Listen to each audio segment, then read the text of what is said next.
In the Fuzzy Memories podcast, we celebrate the good, the rad, and the fugly of the 80s and 90s. We're three latchkey kids who made it out alive. And in each episode, we break down all the culture that popped, 1 year at a time. Whether it's the birth of legends... I'm Lyme disease free today, and I have Whitney Houston and MTV to thank. Or audacious moves. Imagine also the poor Golden Gate Bridge. You turn 75 and people have a party on you. Yep. I don't want that. Or even confusing PSAs. And the stop, drop, and roll. I mean, I assumed as an adult I would catch on fire weekly. All the time! We've got a take that will make you laugh. We've also got thoughts on all sorts of random phenomena and the most unmitigated of gall. Why sharks can't be trusted, people can't be trusted, and rivers can't be trusted. It's collusion. It's of the highest degree. Uh-huh. You were counseling me to start my remarks with, first of all, bitch. Everyone in that room would have snapped to attention. It's going to be basically coffee lids, shark revenge, and then maybe like Matt Getz. God, we need to do something about him. Join us every other Wednesday to celebrate the hits, the misses, and the misfits of the weirdest decades. If I could tell my 14-year-old self from 1990 that I would be eating in a Cheesecake Factory in Beverly Hills, I'd be like, we did it. We did it, Joe. We did it. Listen and subscribe to Fuzzy Memories on Apple Podcasts, Spotify, and your favorite podcast platform.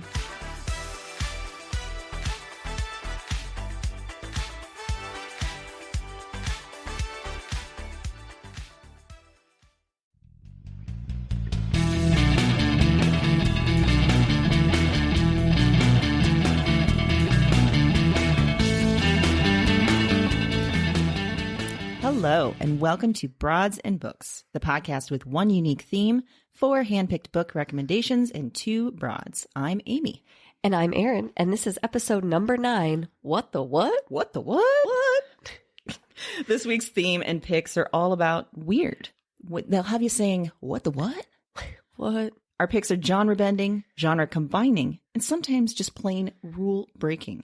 They're hard to define, and they often hang out in a category of their own, just like we do. Yes, we're in our own category. You're right, we are. I like it. What the what is the name of our category? Yes, when we put our podcast on iTunes, there was no what the what category, and it was like, come on, there should have been. That's just a mistake on iTunes' part. Really. Get on board. We need our own category. Yeah. So in the spirit of weird fusions and what in the what moments, I was trying to think of things that I like to combine. Mm-hmm. So, of course, for me, this came down to food. Of course. I mean, where else would it go? Right. So I was thinking, Amy, if you had the chance to combine 2 restaurants, what 2 would you pick? Or what types of food? You know, I thought for a long time about this, which indicates we both love food. Yeah. The way that we do. Uh-huh. And I came down to dessert. I'm picturing like a baked goods and an ice cream place together. And I'm sure this exists in some ways, you know, but no, I want it explicitly like cake and ice cream, you know, and you can have your pick of cakes, cookies, whatever. And you can have your pick of the ice cream you want, and glorious combinations. This actually sounds like a great business idea. Yeah. And I think you could call it cake and ice cream. Yeah. It's very to the point. Self-explanatory. Yeah. Yeah. And there's no what the what there. That's what the what. Why doesn't that exist? Mm-hmm. Exactly. That sounds amazing. You know, and I may get some flack for not offering pie in there. I don't know. I'm going to say cake. You know what? Baked Stick goods. to your brand. Thank you. What about you, Erin?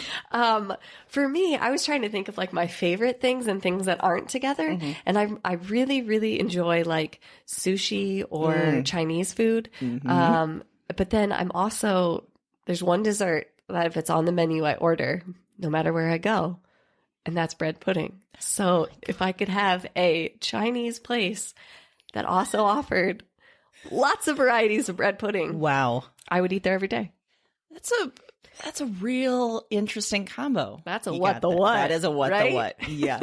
A lot of people think that about bread pudding too, but I challenge you that you haven't tried it if you think that. Because you know who's on board with that is our friend Travis. Yes. He's all for it. Which, good for him. Yeah. I mean, I knew I liked him, but double time for the bread pudding. So, Travis, I think you and Erin are going to start a Chinese and bread pudding place. Yep. Yeah. I don't know if he's looking for new business ventures, but He is now. I put him on the loan application, so He'll be fine with it. okay, Don't good, worry. Good. Yeah. Good. Another thought I had about combinations and, combining things. If you could combine two animals into one, what would you do? Okay, I would combine a teacup Pomeranian and a penguin. What in the what? Because I love how small teacup Pomeranians are, but I'm not a huge dog person. Okay. So if I could take that size that like fits in a teacup and make it a penguin that I could just have like a stylish purse that I kept him in, and he just came out, and I was like, oh, I can't come because that's Tiny's feeding time. And people are like, oh, okay, I get it. That's incredible. Yeah. I want you to, get a science degree so you can do that. Okay. Somehow breed them together. I am game. I Yeah. think it would be fantastic. Okay. I would make a separate pool in my house just for that little guy. It wouldn't have to be very big. Would his name be Tiny? Yeah. Okay. Yeah. The first It's a one tiny for sure. pool. Yeah. Tiny. Yep. Oh, the first one. Yeah. So there's going to be well, more. I feel like in that kind of experiment, you're probably going to have it's going to be Tiny, then probably Shorty, then, Thinking about experimenting, you're going to have some duds. You're going to have some real dumb tiny penguins that come out of that. That maybe yip like a Pomeranian. Because penguins don't really have a distinguishable noise right now. No. So I could be really messing with nature to give them kind of a bark. But you know what? I'm still game. I just think it's going to be too cute. Can you imagine a penguin in a little outfit? Yeah. Oh my goodness. That's He could a be store. the mascot. Yeah. Chinese food, bread pudding, tiny penguin store. This is incredible. I don't know why more people. We should have our own Shark Tank where people come to us with ideas and we're like, you know what? No, you haven't gone far enough. You need to add baby Pomeranian penguins to your combo restaurant. And people don't watch it anymore because they never invest in good ideas. It's always stupid ideas. All you're going to sell is chocolate sauce? Yes. We'll be losing them lots of money. It'll be great. Yeah. We can just watch from the side. Yeah. So what about you? I think I went a little more maybe practical. Oh, okay. I mean, and so I feel a little, embarrassed now, but I would have combined a cat and a dog because here's why. Good old Podcat, she's self-sufficient. She lets me know when she wants things and lets us both know when we're not paying enough attention Right, to her. correct, yeah. However, sometimes she can be a little bitch. She's very standoffish, as cats She are. is, yeah. Yeah. She does have a mean streak. I want to make sure her eyes weren't looking at me. She's sleeping, or she's pretending to sleep right now. Scary. Yeah. Okay. But a dog, those dogs love everyone. And so combine the self-sufficiency of a cat with the adorable, unconditional love of a dog. I mean, you got gold right there. Wow, you're right. Yeah. That's actually genius. See? Yeah, okay, that's fine. We're going to vacate after the Chinese bread pudding, we're going to vacate the tiny penguin store and put in a cat/dog store, a cog store. But no, a dat store. A dat cog store. Yeah. Yeah. Perfect. Oh my God. We should probably just get off because We got so really much to should. do. Yeah. I don't know, but I think some people came to listen about books. Yeah. Maybe. Is that what this Not podcast business is about? ideas. Yeah. Well, So I mean, what moments with restaurants and food. I can only imagine what our book picks, how great they are. I imagine yours are incredible. I know mine are pretty great. Well, start me off. Give me Okay. your first fiction pick, Amy. My first fiction pick is called Eleanor or the Rejection of the Progress of Love. It's a mouthful. It's by Anna Mostrovakis from 2018. And here's the thing. Something has happened to Eleanor. She's 39. She's a teacher and writer. And this thing, whatever has happened to her, it sort of permeates her daily routine. She wanders around in Brooklyn. She teaches. She reads. She, at some point, breaks her routine to track down a computer thief. And then she goes to take drugs in a commune in upstate New York. As one does. Yes. Moves to Ethiopia to work in a museum. But throughout all of it, there's this thing that's happened, and this thing is never named. And a few pages into the novel, I just sort of assumed it was going to be some massive trauma, right? I think especially when we're female and we're reading of females talking about trauma or talking about something that's happened, we go there, right? But I think the author is sort of pushing back against this, and she does it by this really crazy structural thing, which is why I chose it for this theme. So interspersed with this sort of third-person story of Eleanor, there's a first-person story about the writer behind Eleanor, the writer telling Eleanor's story, which is kind of Anna Mastrovakis, but kind of someone else, too. Wow. There's some real what-the-what moments going on this is here. already what the what. Yeah. So this writer, she's detailing her process of writing about Eleanor, and she's grappling with this inner voice, this inner critic, as well as this male critic that she's bringing in to kind of give her feedback. And he's this kind of ass of a guy who's using her as like this sounding board and telling her it's not good enough and she needs to, do this and this and that. So Eleanor is thinking of this thing that happened again and again, and the critic is demanding that the writer name this thing, but we as readers, we're not quite sure if we want to know if what this thing is named. We're not sure if it's divorce or miscarriage or lost job. And thinking about those kinds of things, we would maybe have a different reaction than if it was, rape or some kind of female trauma. Right. And I think that over the book, you start to realize maybe we've developed these sort of gut reactions to this kind of story because of the sheer amount of stuff we're seeing every day. And that's what Eleanor is doing too. She's like constantly looking at her feeds. She's looking at the news. She's looking at this fire hose of information that's coming at us. And this may be the ultimate power of the book, is that we may no longer be able to feel empathy. And we're feeling this sort of sense of detachment. So the combination of these two sort of points of view, that they're really strange at first. You're not sure if they're working, but they're working towards this ultimate sort of realization about who we are as a society, as people. And ultimately, Eleanor is, trying to change her life so that she can feel a little bit more. And our hope is that we can do the same after we read this. Nice. It's a what the what. It is a what the what. Mm-hmm. Sounds great. What do you got? Well, my first fiction pick is called Water by Jennifer Wilson. And the rest of the title on the front of the book is Love Polluted by Politics and Power Plays. This sexy romp filters the nitrate wars through the soil of lust and lost ideals. Good Lord. Right? I know. So right away, you're kind of like, what? What the what? What the what? Yes. So actually, Jennifer Wilson's a Des Moines native.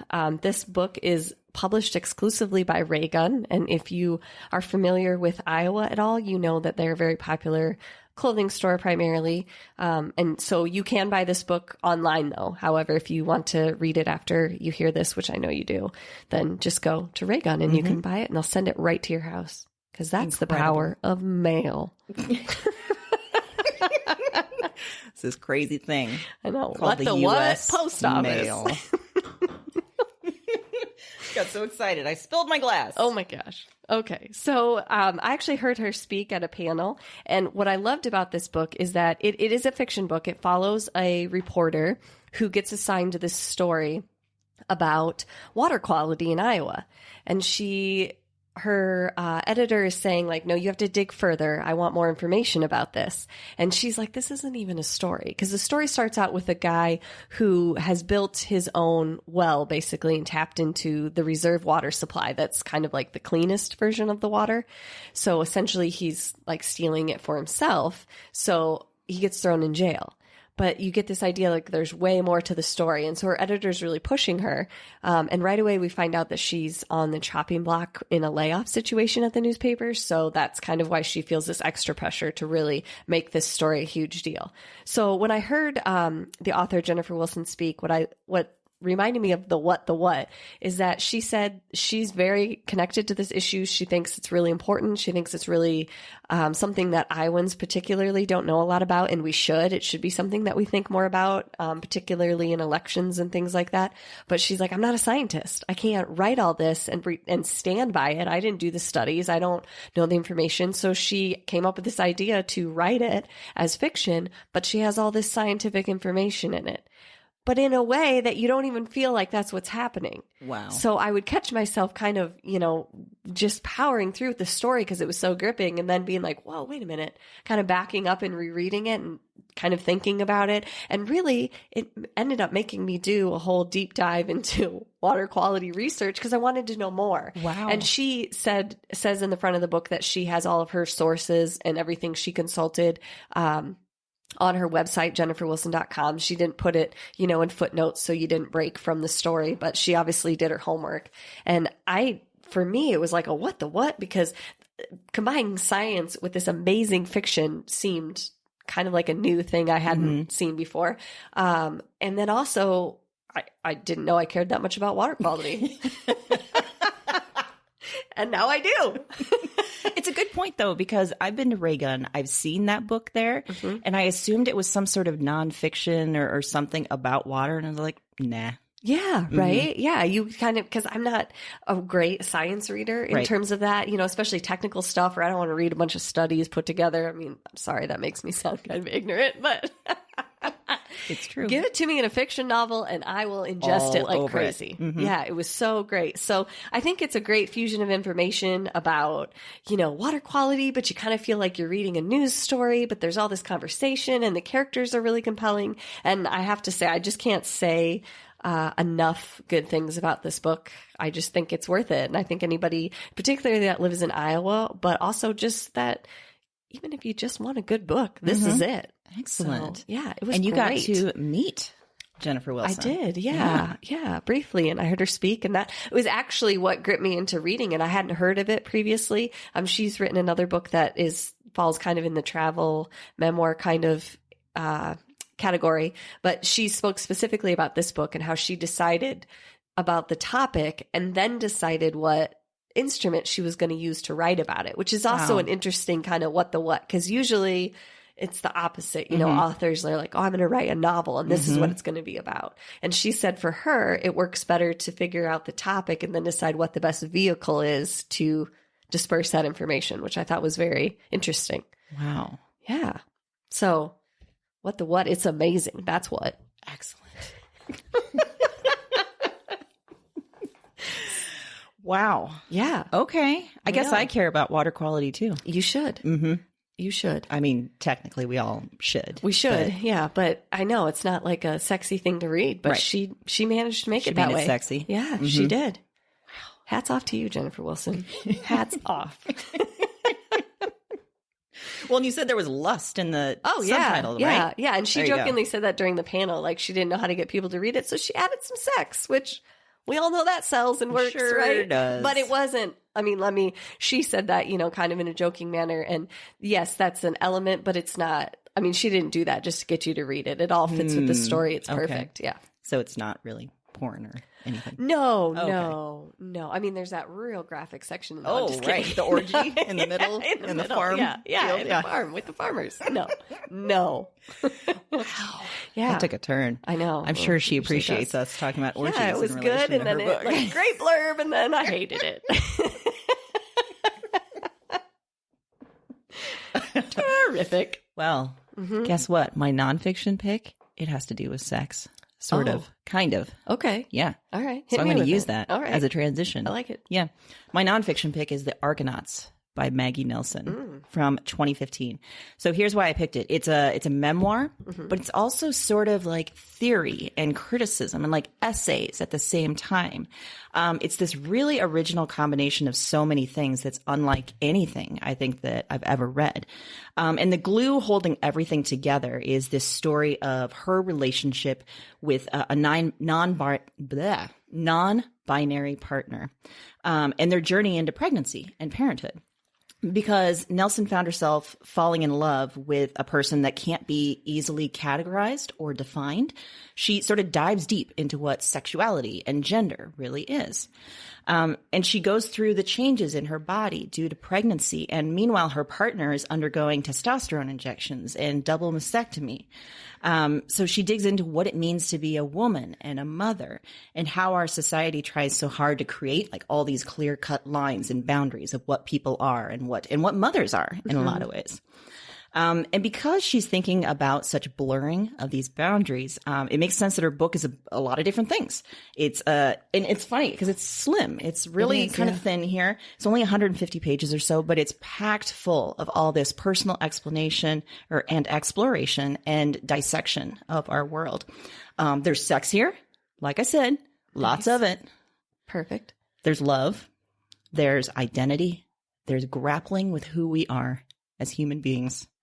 There's grappling today. Yeah. A lot of grappling. Plus, there's the realness of having your breasts fill with milk combined with quotes from philosophers. Huh. It's a hell of a ride. That's a ride. Yeah.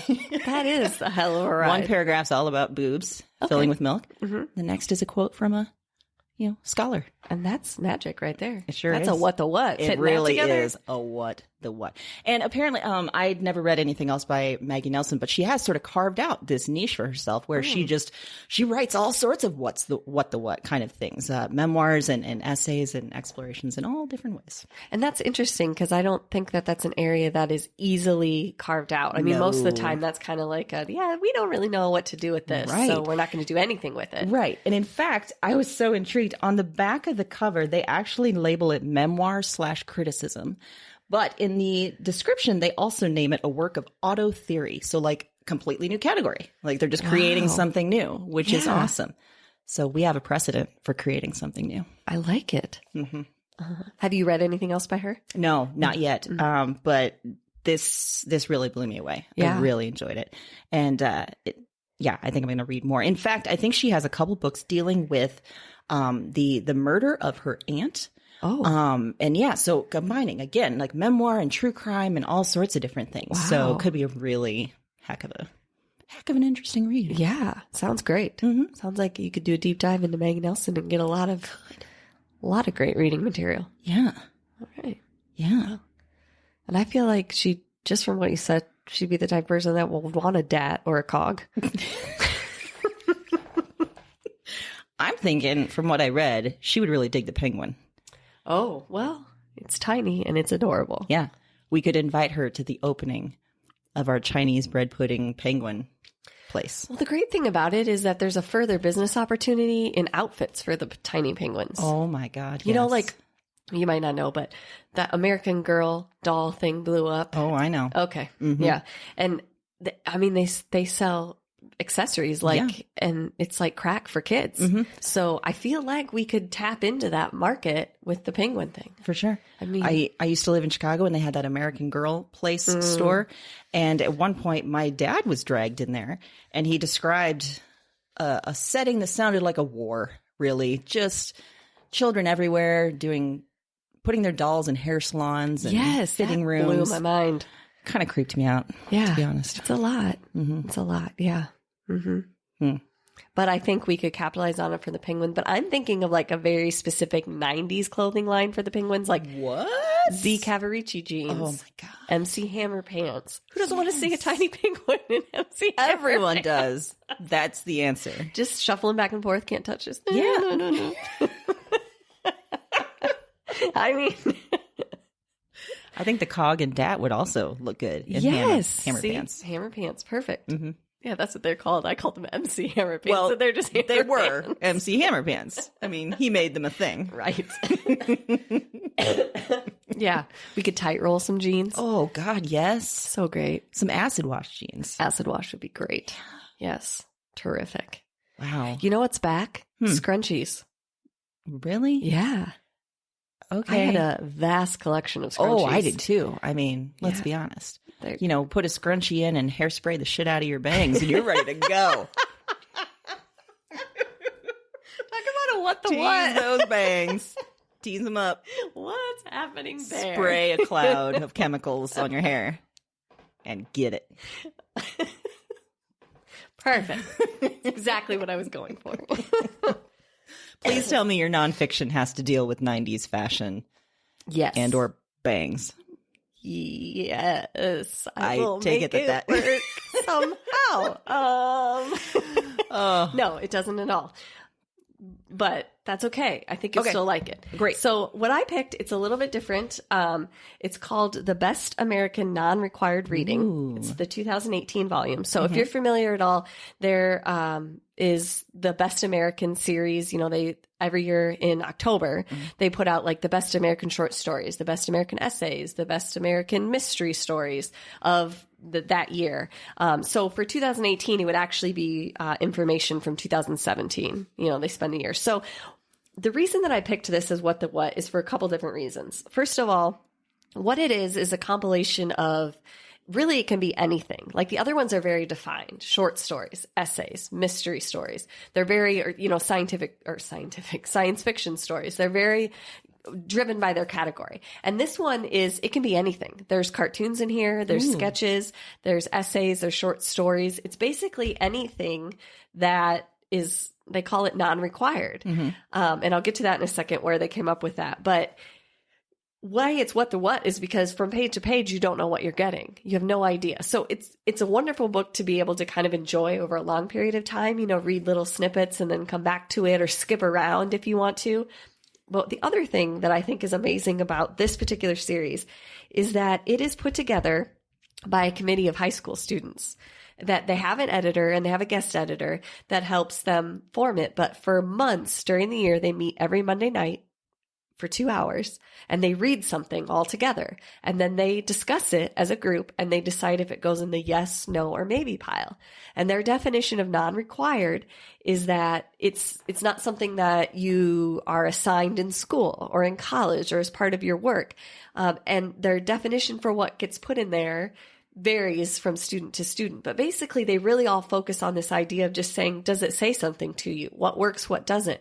And I love this idea for us in particular, because we're avid readers. We talk about books now on a podcast. I love it in the sense that we're not spending a whole bunch of time talking about motifs or themes or drawing out all the symbolism of this book, dissecting it, not on a technical level at all, but just on a gut level, like, oh, this brought up these emotions for me, or I really connected to this part in the story. And that's what they all say. That's how they pick it. Wow. And I just think that's such a cool process. And the stuff in here is amazing. There's so many different things in there. There's some sketches by an artist called Chris Simpson. They're cartoons. And because of that, I started following him on Instagram and they're just hilarious. I can't get enough of them. Wow. Yeah. And there's an excerpt from Roxane Gay's Hunger in here. There's all over the board. You just, names you recognize, names you won't, various topics. Just, it's really fun. Wow. And that's what I do. Is read a couple things or maybe one thing and then I don't come back to it for a little bit and then I read another.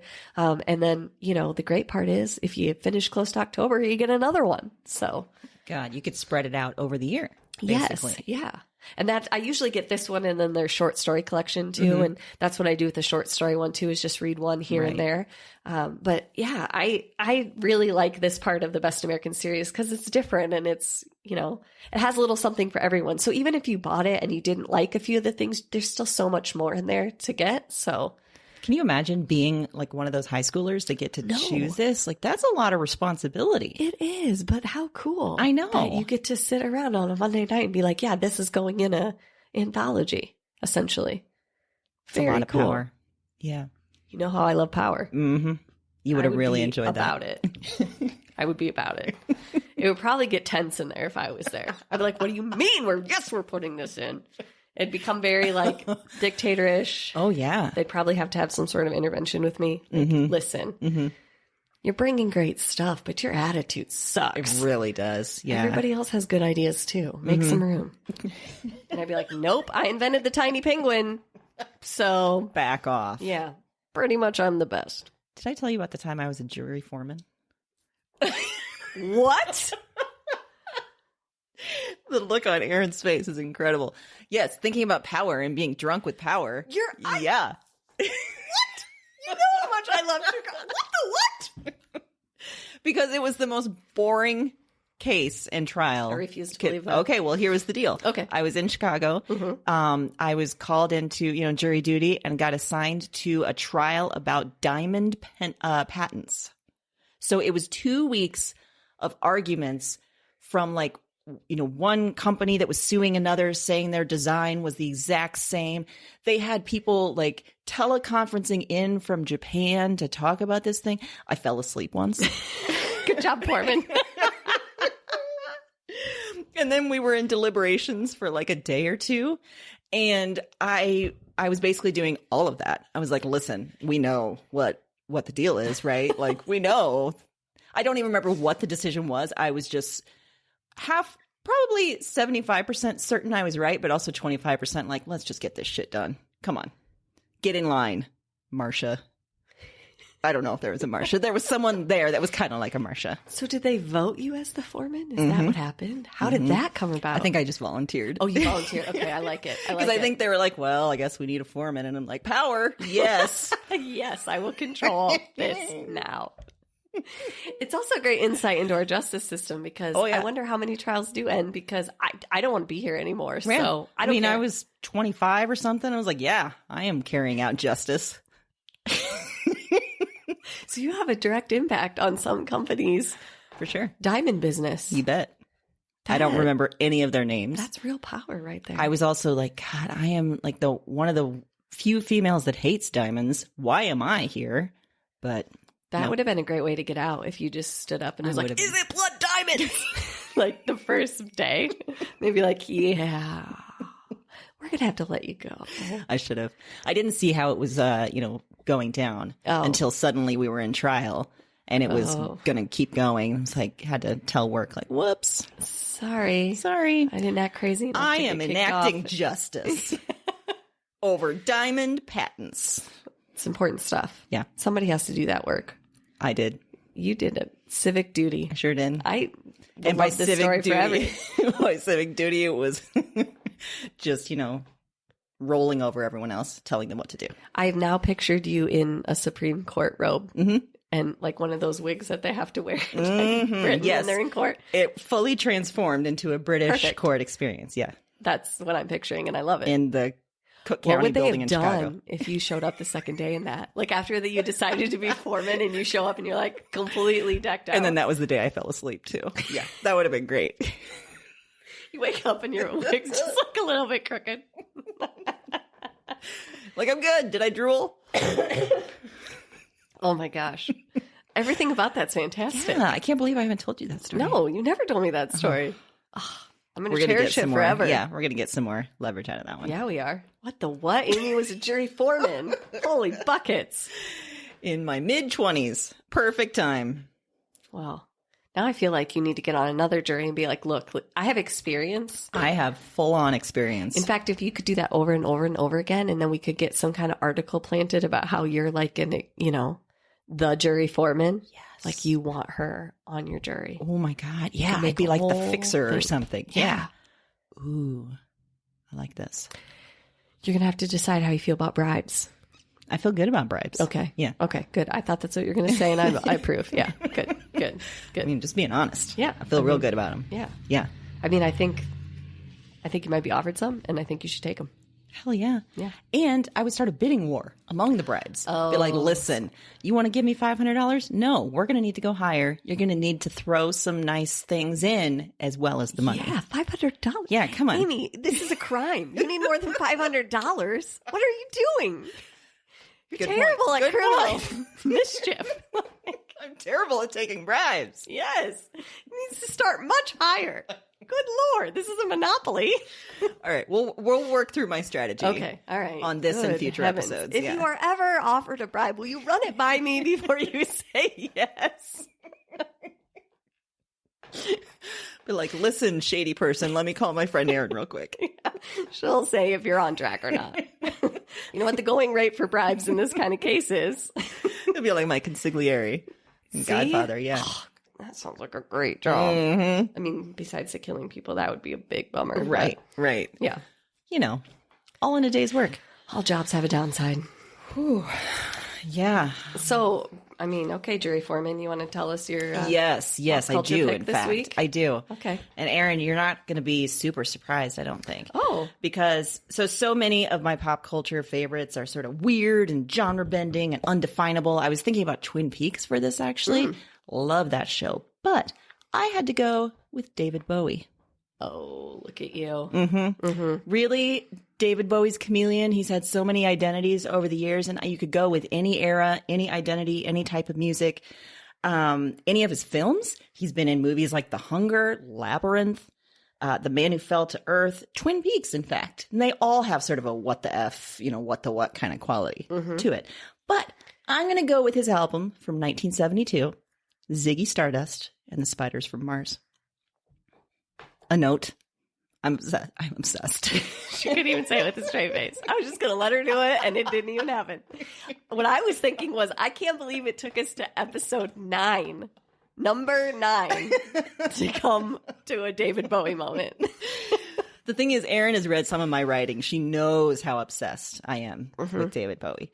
So I kind of had to force myself to wait a little bit. I didn't want to be like that. You just crazy. been chomping at the bit. Chomping at the bit.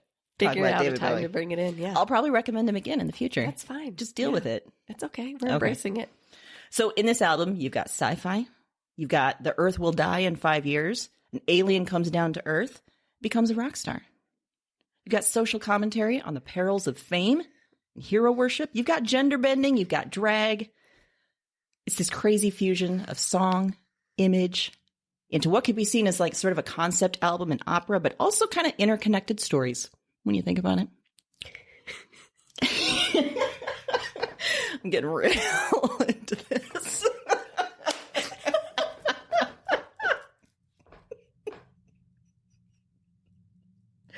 Oh my gosh, the attention to detail is just... I had to justify bringing David Bowie in. If you can see my notes compared to Amy's notes for this section today.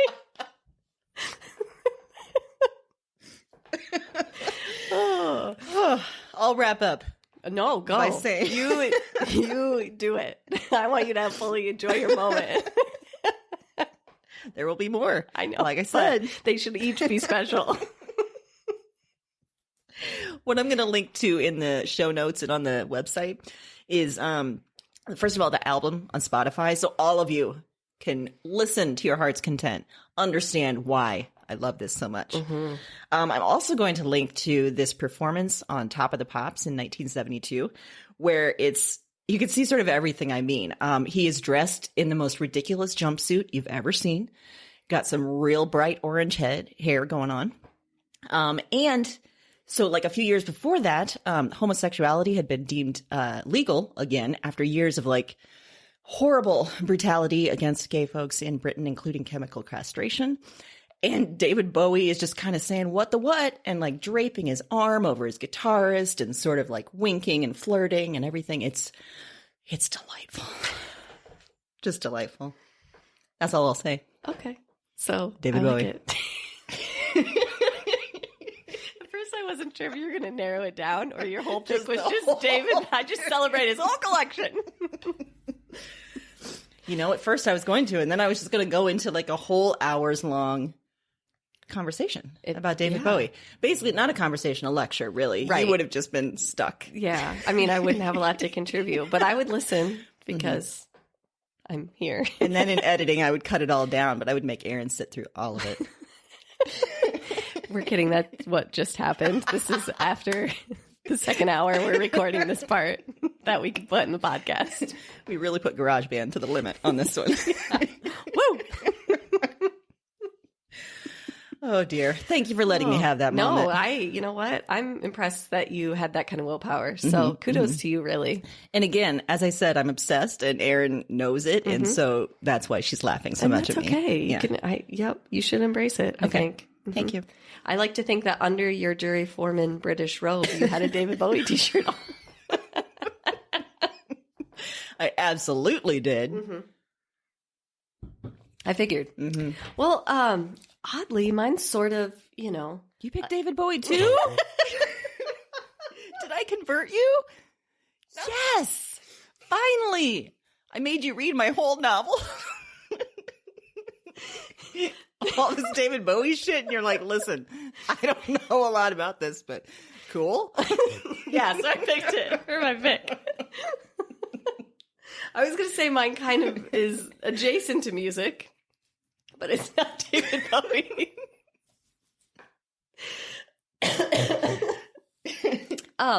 So I picked, it's actually kind of a double pick because I couldn't decide between the two and they're both related, but it's called Fire Fraud. and then it's called Fire. So Fire Fraud is a documentary on Hulu. Oh, yes. Fire is the documentary put out by Netflix, and they are both about the Fire Festival that was supposed to take place. And if you are at all involved in social media, you probably saw things about it. But essentially what was supposed to happen was that all these people paid enormous, and when I say enormous, I mean cost of a house, enormous amounts of money to go to this island in the Bahamas, and they were promised like a music festival, and they would get to party and hang out with like models and celebrities, and so this whole crazy party experience. And it was sold that it was going to be on the island that Pablo Escobar owned, and That was the selling point? Yeah. Whoa. Because that's a thing you want to do. Apparently. Like, I want to stumble across some Site of a lot of murders, I'm sure. Or plotting of murder. Yeah. What's funny about that, as a side note, is that before I get to the rest of it, they had to move it off that island because they specifically marketed it that way. And the island said you can't use Pablo Escobar in the marketing, like his estate, everything. They were like, no, you can't use Pablo my Escobar. gosh. And then they did. And I was like, well, that's like, you couldn't even pretend you didn't know. Yeah. But anyway, so essentially what happened is that at the center of this, Billy McFarland is this entire con man. It was a whole fraud. So these people spent, I mean, there were things that cost $250,000, like beach villas that you were going to stay in for these 2 days. And they were promised like gourmet chefs, and they were, going to get all these people there. And essentially how they got it advertised was they got a whole bunch of social media influencers to post about it. And if you're not sure what a social media influencer is, it's someone that essentially just gets paid to tell you stuff that you should like. Mm-hmm. So yeah, you're right. What you're thinking, true. It's gross. Very gross. Come on. And people like Kendall Jenner that posted it, and they said she got paid like $250,000 just for her post. I mean, unbelievable. So they got all these people to buy in. These social media influencers were promised things as part of their payment. They showed up and were, on Instagram talking about it. And so everybody gets there. And first of all, they were promised first class accommodations. They're basically flying a coach jet. They arrive. There's no villas. There's tents from FEMA that they bring in during like, horrible, horrible hurricanes and things like that. Mm-hmm. There's no gourmet food. There's a piece of bread with some cheese slapped on it. So, of course, this erupted into a firestorm on social media. Essentially, there was nothing was planned. Like these people, there was no music. They didn't have a way to get back to the United States. It was mass hysteria. And really, when you think about it, they're incredibly lucky that no one was killed or injured or whatever. But so essentially, they got all these people, thousands and thousands and thousands and thousands, millions of dollars that were spent on this, and the whole thing was a hoax. When it happened, of course, everyone thought it was hilarious because haha, serves you right if you spend that kind of money to hang out with a celebrity or whatever. Right. I admit I felt that. Yeah, a lot of people did, and you were right in thinking it. So there's been 2 documentaries done about it. There's one, like I said, called Fire Fraud on Hulu, and then there's one just called Fire on Netflix. I watched the Netflix one first, and I really, really, really enjoyed it. It's very fast-paced. There's lots of original footage from the social media people getting to the island, things like that.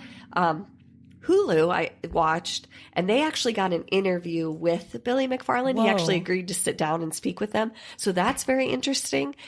For me, what I would recommend is watching the Netflix one first if you're going to do both, because the Netflix one was very specific facts. Like it really took you through what happened.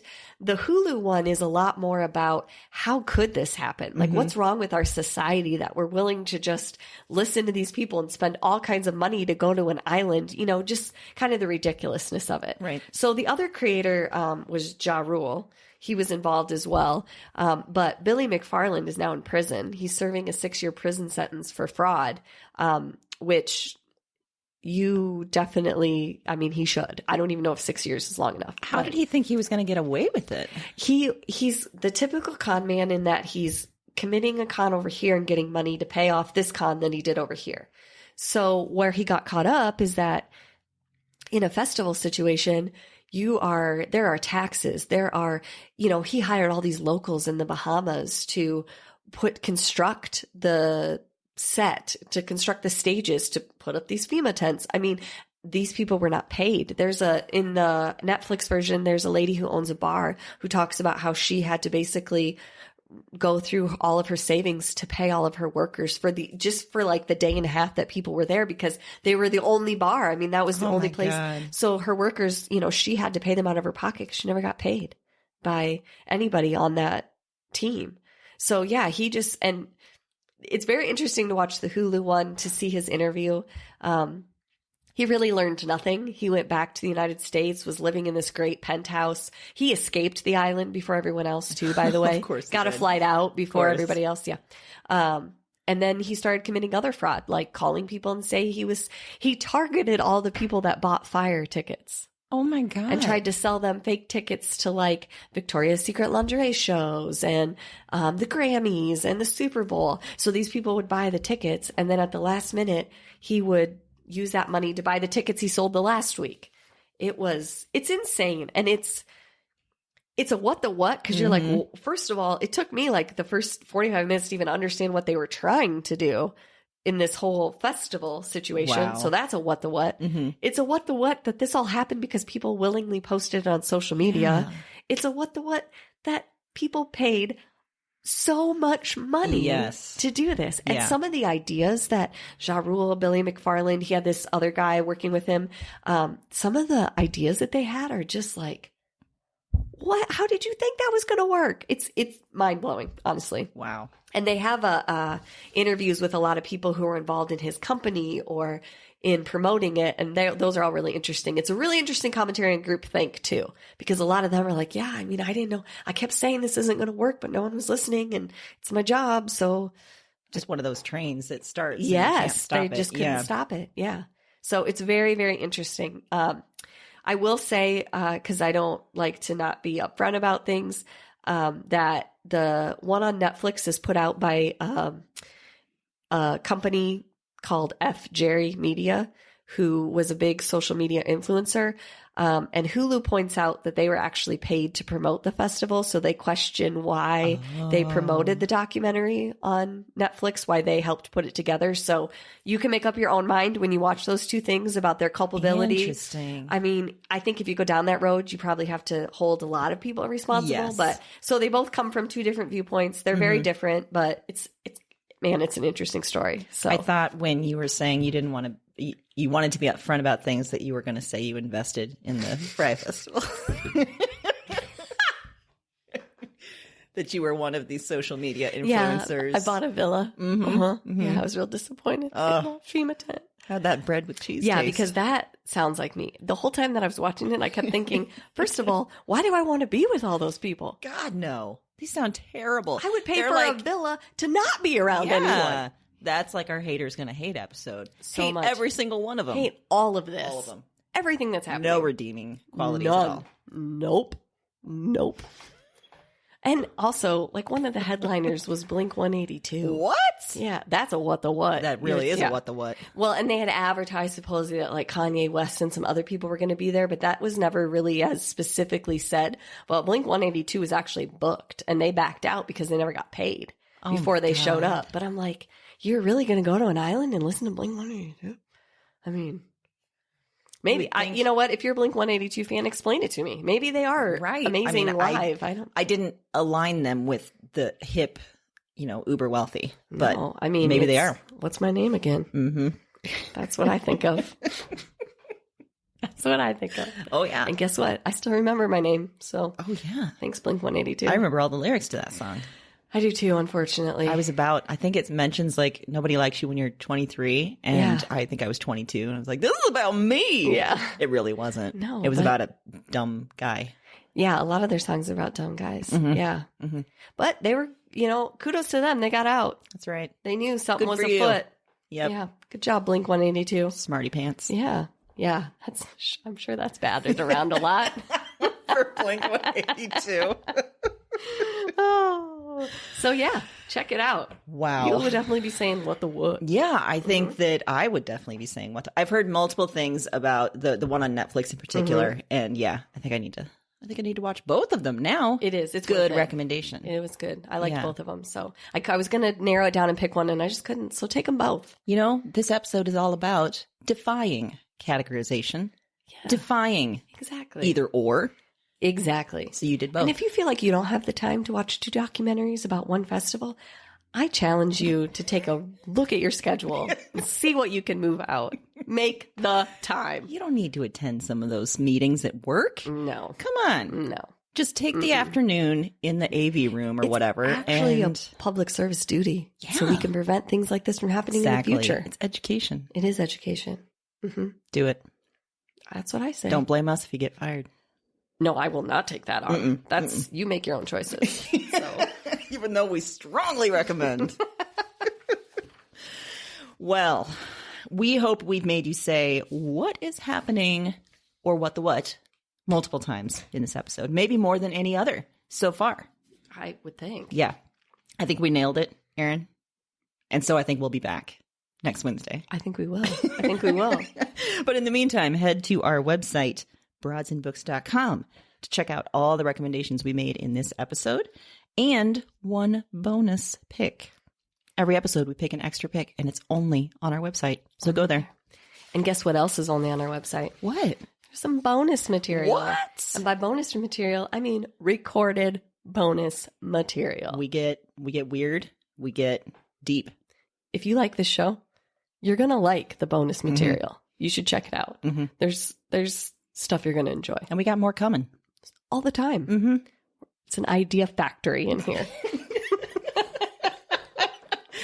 Podcat keeps, pressuring us to come up with more ideas. And we're like, yes, ma'am. Yeah. Got it. Got it. Tough boss, but fair. Yeah. Fair. I like it. You can also check out our Twitter, Facebook, or Instagram, sometimes to see Podcat, sometimes to see us, but also to give us feedback. Let us know items you might want to hear us talk about in future episodes. And if you have a great idea for a future theme, let us know. You can find links to all of our accounts and our email at broadsandbooks.com. And here's something else that's really important. What? And I've never been more serious in my whole entire life. You look really serious. I hope I'm conveying that. Look at, I'm doing my politician hands. Oh, God. You can't see, but my hands are steepled together because this is how important it is. We want other people to find us. We do. We really do. And the best way to do that is for you to give us a review. Wherever you listen to podcasts, give us a review.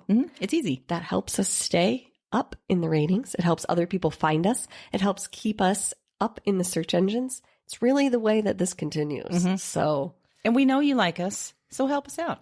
Why wouldn't you want to share that joy? Exactly. If you're It's a joy selfish bomb. with your joy, I don't. Right?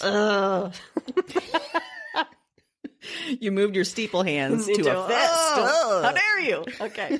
So essentially, yeah, what we need is a review. All right? Don't make me steeple my hands again. It's a lot. And I know Erin's been kind of commanding, but I'll add a please. Thank you. Okay. Yeah. That's probably nice. We are excited to hear from you and excited to be back every week. Until next time, that is it for us. Happy reading.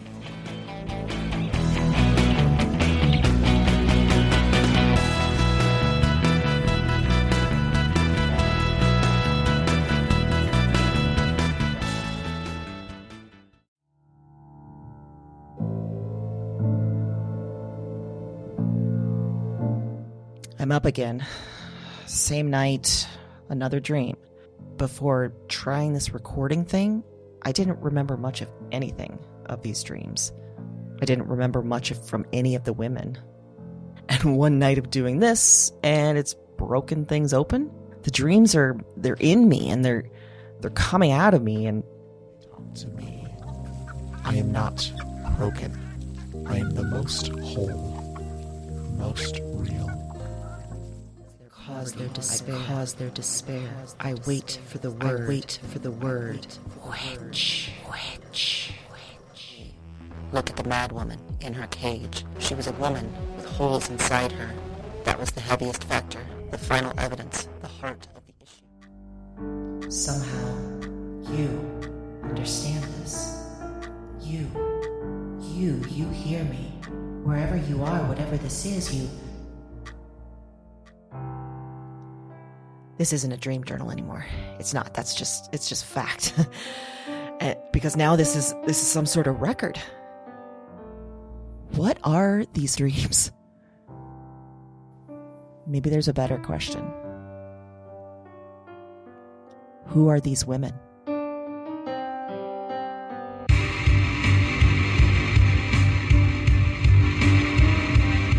Weird Woman is a Broads and Books production. All 9 episodes are available January 10th. Listen and subscribe to Weird Woman on Apple Podcasts, Spotify, and your favorite podcast platform. That's WYRD Woman, wherever you listen to podcasts.